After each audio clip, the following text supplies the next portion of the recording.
Look, the question is the American dream of home ownership completely dead? Gone, never coming back, nuked? And if so, if that's true, did the RV industry have a part to play in it? Welcome to HB RV Lifestyle, the podcast. I'm the host, John Livingston, aka the Honey Badger, here to give it to you straight and transparent about the RV business, as well as some other things. Now, fair warning, if there are small children around, don't watch or listen to this episode till they're away. Their ears do not need to hear some of the things I'm going to repeat. Okay, so 3, 2, 1, here we go. I have watched a couple videos on YouTube. One of them I will link in the description box below because it perfectly illustrates the problem with social media. And one of the reasons I really believe that we need gatekeepers again. Now, I'll explain that in just a minute and explain to you what I mean by gatekeepers. A lot of people on the internet are after the low-hanging fruit of ad revenue. You're trying to, on YouTube, you're trying to get to 4,000 subscribers and 1,000 hours of watch time within a year period. And you get brought into the YouTube Partner Program. I have 3 channels in that program personally. It doesn't pay a whole lot of money at first, but the goal and the dream is to live off of it by most people. You got a lot of full-time RVers. You got a lot of what I call negative Nancy's about the RV industry in there. But it's not just in the RV industry. There's people all over the place that twist theories and facts. Oh, wait, it sounds like a media outlet like CNN or Fox News. Anyway, for their own benefit to fit their narrative. And their narrative gets hundreds of thousands of views and pays them tens of thousands of dollars. Get it? I'm not going to sit there and tell people not to go make money. What I am going to say is I watched the video I linked in the description box below, and then I read an article that I'm going to link below, and they two correlate. She didn't put it as one of her references, but I can tell it's something this lady's paying attention to, which is the small details, the speck of cosmic dust compared to the entire universe. But this speck of dust has possibility of catastrophic effects across the housing market in the United States of America, and RVs are directly involved. So Nevada County in California on Tuesday, March 10, 2026 is going to vote to basically allow RVs to be permanent homes on vacant pieces of property.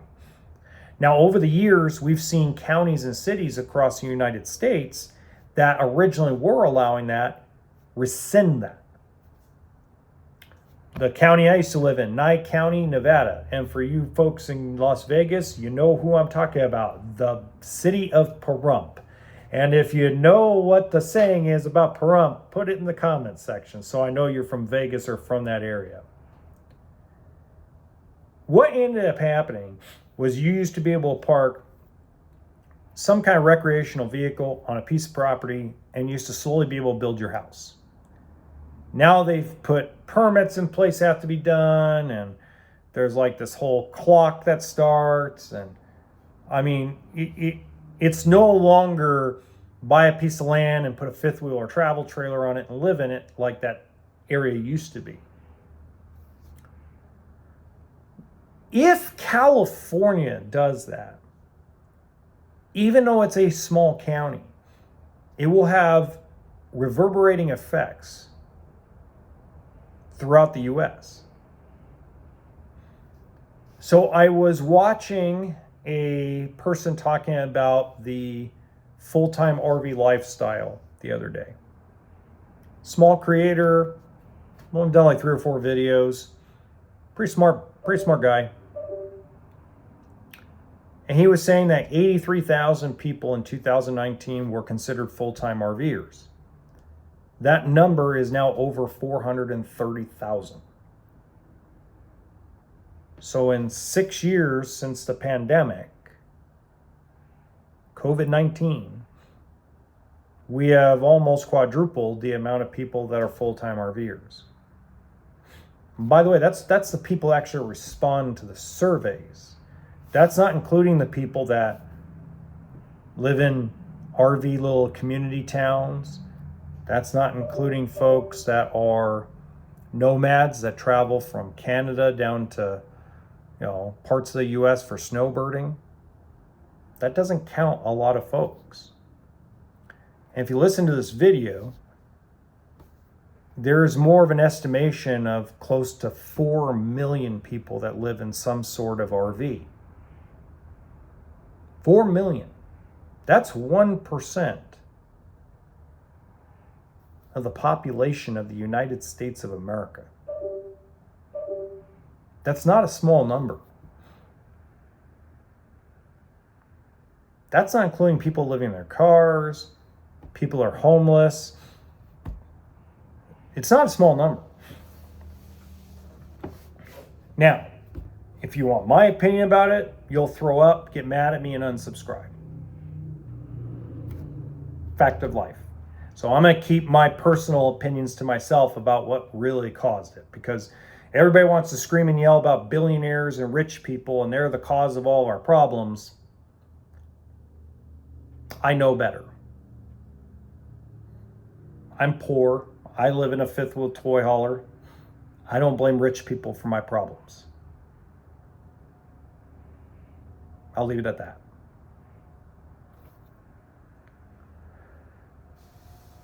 The RV industry has basically been a catalyst for the outdoor adventurers. Somebody was reporting the other day that only 15% of people that enjoy camping actually buy a recreational vehicle to do it in. So you're talking about 15% of the total outdoor enthusiast section of our country, of our community. Does it out of a travel trailer, a fifth wheel toy hauler, a motorhome? Not that many. Hence the reason why only about 300,000 to 400,000 units are actually built every year.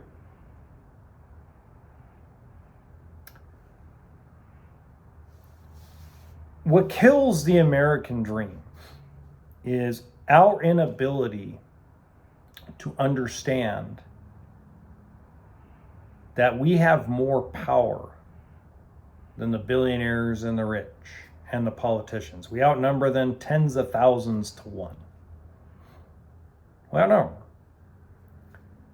And we have figured out that boycotting products because of stupid decisions a corporation or an executive at a corporation does creates changes. Bud Light, Fox News, Saturday Night Live, Jimmy Kimmel, all this stuff, right? There's so many ways that we show protest. Okay, that being said, did the RV industry cause this problem? No. Does the RV industry have its part to play in it? No. They don't. There are only, if you actually take away the dealership people, take away the idiots that are factory sales guys. Not everyone's an idiot, but there's a lot of idiots on the factory side of things. Take them away. How many manufacturer owners tell you that you could live in a unit full time? A handful. Going back to the days when Heartland RV was a really good product, before it went to crap, when Ryan and Coley Brady were running things. They now run Alliance, obviously, they own Alliance. We could literally tell people that they could live in a bighorn, a big country, or a landmark. And the factory would back you up on it.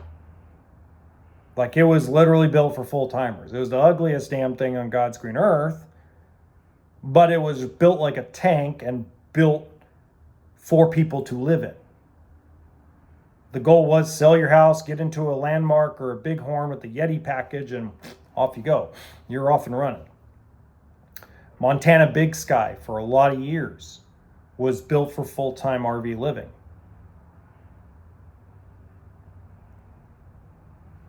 But never have I ever heard Rockwood and Flagstaff say that.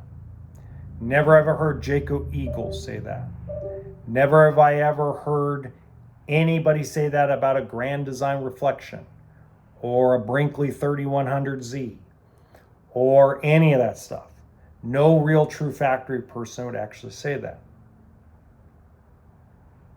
Where does the full-time RV concept come from? Why are people enamored with it? Social media.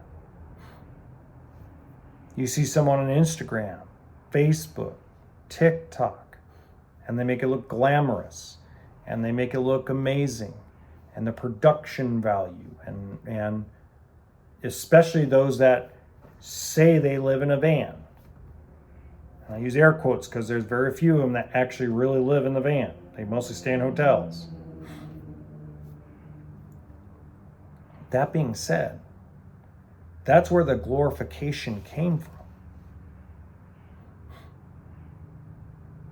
Could you live in a Tiffin Phaeton or a Tiffin Allegro bus? Sure. Bob Tiffin would tell you could do that. But Bob wouldn't tell you that about the Allegro Red or a Wayfarer. The old John Crean days, would have you told you could live in a Discover or an Expedition? Yeah. Would have you told you could live in a Bounder or a Providence motorhome? No, would never tell you that. Would he tell you could live in a Terry fifth wheel when they were building them? Nope. Would Teton tell you could live in a Teton? No. But Carriage would. So only a handful of these manufacturers, a handful of these brands, if you ask them directly, is this built for full-time RVers in mind? The super majority of them would tell you no.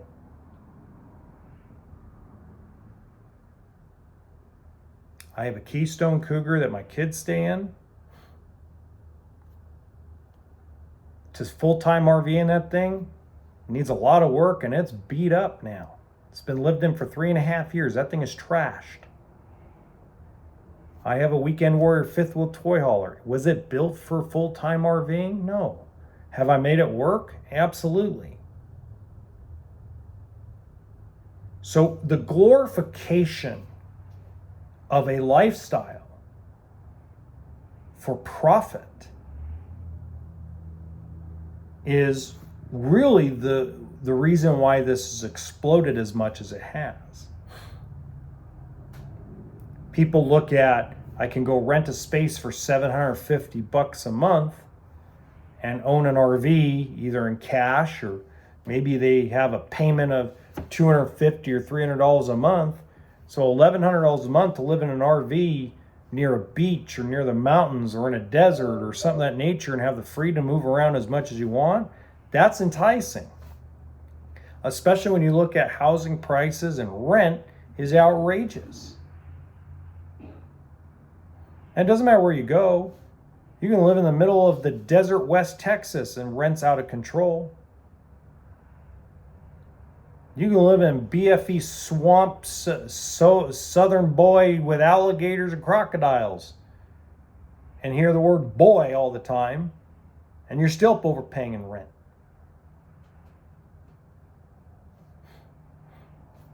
Now, what caused it?